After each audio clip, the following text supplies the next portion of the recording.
it's Melissa. In this video, I am going to try to help you decide what sublimation printer is best for you. Whether you are a hobby crafter or have a small business, there are lots of options. There are options on options, and so I'm going to try to help you decipher what is the best printer for you based on the comparison. Now, every single one of these printers that you see here, and there are 1, 2, 3, 4, 5 printers, every single one of these can do sublimation printing, okay? So, first of all, why do I have all of these? One, basically to help you, and two, do you really need any or all of these? Okay, so the first thing that you need to decide when you are looking at sublimation printing is how much room do you have? What is your budget? The first thing that you are going to want to do is decide what is it that you actually want to make with your printer, okay? If you want to make hard goods, if you want to make smaller items, if you want to make larger items, you need to decide what it is that you want to do and how much room you have. The reason the room is the space that you have is important is because, as you can see, these are all different sizes. There's a 24-inch sublimation printer here. There's a very compact Epson printer here. There's a printer here that can do sublimation as well as laser, as well as toner. There's a whole bunch of different things. And so you need to decide how much space do you have, how much, what items do you want to do, and what is your budget? Because I can tell you right here, there is a range from $399 to over $4,000, okay? So that is what you need to decide to start, all right? So then you are going to need to decide, do you want a true sublimation printer or do you want to convert a printer? I am going to tell you that my recommendation is to get a true sublimation printer, and there are a lot of options on the market. You do not need to take a printer and convert it. The first reason that I would not recommend converting a printer for sublimation is there are a lot of options. There are a lot of affordable options. Number two, you will void the warranty on a printer before you even make your first print by converting a printer. When you put sublimation ink into a printer, like this one right here, which is an Epson EcoTank 2800, this is an inkjet printer. I'm using it as an inkjet printer, but a lot of people take this printer and put sublimation ink into it. Before you even make your first print, you have voided the warranty. The print head for this printer and all other printers that are not intended for sublimation are different than sublimation printers, okay? So you need to decide, are you going to get a true sublimation printer? This is an Epson F570. This is an Epson 170. This is a Sawgrass SG1000. This down here, white toner, Uninet white toner printer. Yes, it does sublimation, okay? So if you decide that you are going to convert a printer, just be aware, yes, you will pay less money up front, most likely. Yes, you will have to use third-party ink. No, you will not have the actual color profiles for printing sublimation, and no, you will not have the support or the warranty. So if you go in knowing those things, that's totally up to you, okay? Now, let's say you have decided that you are going to get a true sublimation printer. As we talked about, you need to decide on those things that are important to you. So if you are a hobby crafter, if you don't have a business right now, you probably don't need an F570, okay? This F570 is 24 inches wide. It is meant for high production, large items, okay? So if you are not if you don't have a small business, if you're not running, sublimation every day, you probably can rule this one out. So that leaves you with the smaller format, whether that's the F5 170, 8.5 by 11 inch printing. Works great. Lowest cost sublimation printer you will find on the market. It's $399. Harder to find, lowest price. Okay, then you have the Sawgrass. There's two Sawgrasses that are desktop. SG500, which is 8.5 by 11. It can also print 8.5 by 14, and it can print 8.5 by 14. Okay, you just have to extend the tray. Then you have the option of the Sawgrass SG1000, which is what I have here behind me.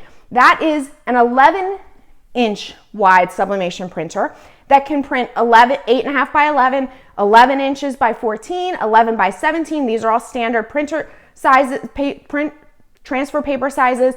You can also use the bypass tray and attach that and print even longer. Now just be aware, it can print up to 51 inches long, but you will not find sheets of sublimation paper in that length. You will have to take a roll, which it does not take a roll, and you have to cut it down. So again, you'll have to decide, is that worth it to you? And I have videos on using the Sawgrass bypass tray and, talking about, is it really worth it? What can it do beyond what the standard Sawgrass can do with just extending the tray? And it extends, a lot of different ways. Okay. So both Sawgrass and Epson run on Windows and Mac.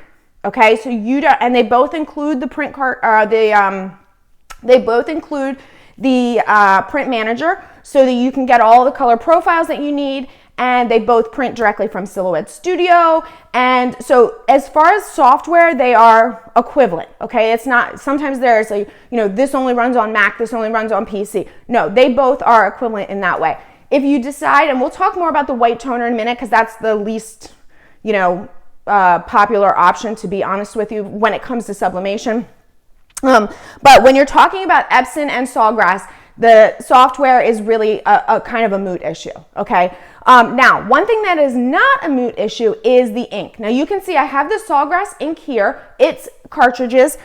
The Epson ink is liquid refillable. Now, the Sawgrass, the Epson comes with, the Epson 570 comes with 2 of these for each color, so 8 inks.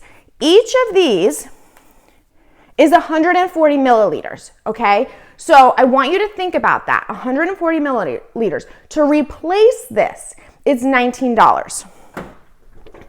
The Sawgrass comes with this type of ink. It's a cartridge.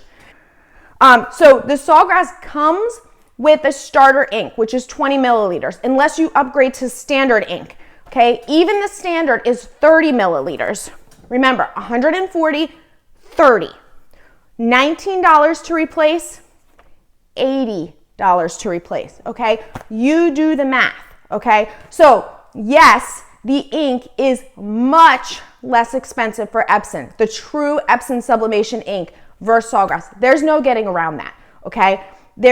Just when you break it down per milliliter, hands down, Epson wins on the price of the ink.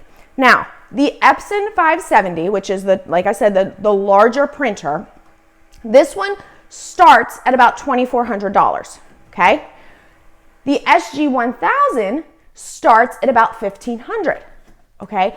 But if you do the math on the ink, your all-in price after about a year is really not that much different if you're printing a lot. And if you're getting this size printer, it probably is. Okay, so let's say you have decided Epson is right for you. Then you have to decide, do you need the larger format Epson 570 or do you want the smaller Epson 170? Be aware, this one only prints 8.5 by 11. If you are making tumblers, most tumblers, which they're not all exactly the same dimensions, but most tumblers will not be able to be fully covered by an 8.5 by 11 inch sheet of paper. Okay, they don't print to the edge. So yes, it wraps completely around, but top to bottom, you may have trouble. So keep that in mind. This one, you won't have any trouble, and you'll be able to print multiple transfers at the same time. If you're doing tumblers, you can print 2, side by side at the same time and print as many long as you want, because this will take a roll. It will also take sheets. Okay, so now you've decided between that you want an Epson, and then you've decided the size, all right? Let's say you've decided Sawgrass is what you want. Sawgrass, you have more things that you have to decide. Do you want, obviously, the SG 1000, which is, like I said, starts around $1,500, or do you want the smaller SG 500, which, like I said, the maximum print size is 8.5 by 14. That one starts around $569. Okay, so you have to decide. Price point there is about $1,000 difference. All right, I would honestly go with the SG 1000. It just, that extra bit of space will help you.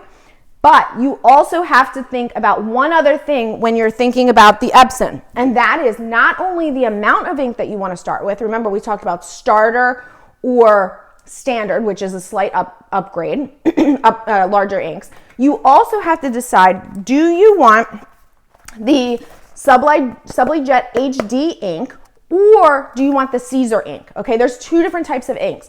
I'm going to go right here on record and tell you that I would recommend the SubliJet ink. That's why I picked this one.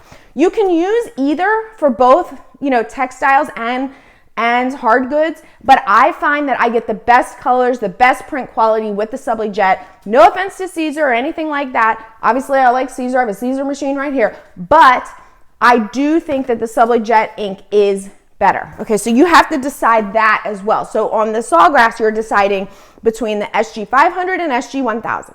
You're deciding between the ink and you're deciding between the size.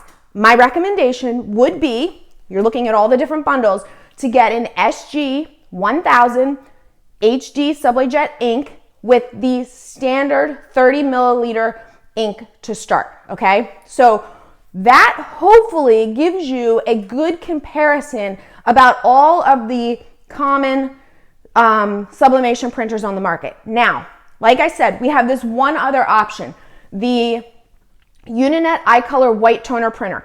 If this thing is like, they call it a business in a box. It can do a lot of different things. It can print transfers for shirts, white toner transfers. It can print white. It can print laser, so you can add foil. It can print stickers. It can print vinyl. It does a lot of different things. You can also swap out the toners that come with it for sublimation toners. They are extremely expensive. It is about $1,200 to $1,300 for the sublimation toner set. So with that being said, you could buy another sublimation printer for that price. However, if you don't have room for more than one printer, or you just want to be able to do everything with one printer, then the iColor 560 may be a good option for you. You don't need to flush any lines because it's toner. You can just swap the cartridges, okay? But be aware that that is upfront the most expensive way to go, and that the printer itself starts at $3,600. So adding on the sublimation toners on top of that, you're over $5,000. But like I said, there's I love the white toner printer. I don't typically use it for sublimation. As you can see, I have a lot of other options for that, but that is also an option, okay? All right, so now that we have gotten to the bottom of all of these 5 different options for sublimation printers, which one's best for you, which ultimately you have to decide. I am going to put some links in the description here for my recommendations. I'm also going to let you know that this is the first in a series. So once you've decided what to get, we're going to talk about what else you need to start sublimation, your supply list. I'm going to tell, we have another series of videos that's going to be on you're doing your first sublimation print. I'm going to give you some 5 things that you need to know before you start sublimating. You have no idea the number of people that contact me and say, well, I got a sublimation printer and I put it on a white shirt and I can't barely see my design. And I'm like, okay, what's your shirt made of? Oh, it's 100% cotton. Okay, well, that's why. Unfortunately, you should have, I wish you would have known that prior, because you cannot sublimate onto 100% cotton. So there's a lot of things I want you to know, and we're going to get to all of that, okay? And then, of course, once you get your sublimation printer, I have support for that as well. Lots of extra videos, exclusive videos on Silhouette U if you're looking for one-on-one help with sublimation, with your sublimation business, with your sublimation craft. You might want to check out Silhouette U. Okay, it's not just for Silhouette. We have lots and lots of other things as well. So check that out, and you can get a coupon for 50% off your first month. I'm going to link to that up top as well. Okay. All right, you guys, make sure you subscribe so that you don't miss any of my videos, and you can learn your sublimation printer real fast. You want to cut that learning curve as fast as you can so you can get to the fun stuff.